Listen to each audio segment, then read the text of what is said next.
का भाई निद्राधीन हुआ है, कोई पास न जाए।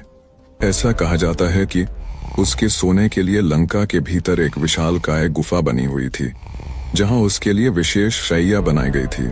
उसका बिस्तर इतना बड़ा था कि उस पर 100 आदमी खड़े हो जाएं, तो भी जगह बच जाए, परंतु उसके पास कोई जाने की हिम्मत नहीं करता था। जब कुंभकर्ण सोता था तो उसकी सांसों की आवाज लंका में तूफान जैसी सुनाई देती थी। लोग कहते थे, अब लंका जाग रही है या कुंभकर्ण। अब बात करते हैं कुंभकर्ण की भूख की।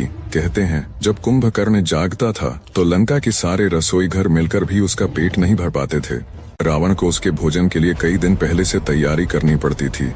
हजारों गायें, बकरियां, फल, अनाज, द्रव्य सब कुछ तैयार किया जाता था। यहाँ तक कि समुद्र किनारे से मछलियां और मगरमच्छ तक लाए जाते थे। एक बार तो उसकी भूख इतनी बढ़ गई कि उसने जंगलों के पेड़ पौधे और वहाँ के जानवर सब खा लिए थे। यह बात बहुत कम लोग जानते हैं कि कुंभकर्ण केवल बलवान नहीं था, बल्कि अत्यंत ज्ञानी भी था। उसने शास्त्र, वेद, अस्त्र विद्या और खगोल तक का अध्ययन किया था। कहा जाता है कि रावण के युद्ध यंत्रों के कई विचार कुंभकर्ण ने दिए थे। लंका में उसके अपने प्रयोगशाला जैसे स्थान थे, जहां वह वायुवाहन यानी उड़ने वाले यंत्रों का निर्माण करता था। कई लोक कथाएं बताती हैं कि उसने रावण से कहा था, लड़ाई शक्ति से नहीं तकनीक से जीती जाती है। कुछ आधुनिक व्याख्याएं तो यहाँ तक कहती हैं कि कुंभकर्ण एक प्रकार का प्राचीन वैज्ञानिक था, जो गुरुत्व, ध्वनि और आकाशीय ऊर्जा पर प्रयोग करता था। रावण से कभी कभी मजाक में कहता, तू योद्धा है या यंत्रज्ञ, और कुंभकर्ण हंसकर कहता, योद्धा वही जो दोनों जानता हो।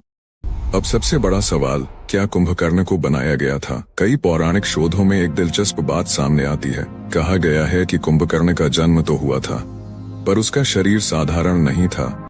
उसके कद काठी, अस्थियों की बनावट और शक्ति को देखकर लगता था मानो किसी ने उसे विशेष रूप से तैयार किया हो, यानी किसी प्रयोग के रूप में।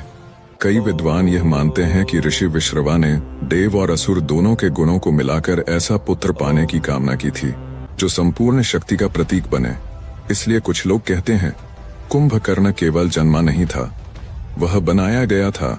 उसकी देह पर हर 6 महीने में नए परिवर्तन आते थे। कभी उसका शरीर और विशाल हो जाता, कभी उसकी त्वचा से हल्की अग्नि निकलती, कभी उसकी नींद गहरी होती, और कभी वह महीनों ध्यानस्थ रहता। ऐसा लगता था जैसे उसके भीतर कोई स्वयं संशोधित तंत्र था, जो मानव नहीं बल्कि किसी दिव्य प्रयोग का परिणाम था। अब आते हैं उस सबसे बड़े रहस्य पर, क्या कुंभकर्ण की नींद वास्तव में नींद थी?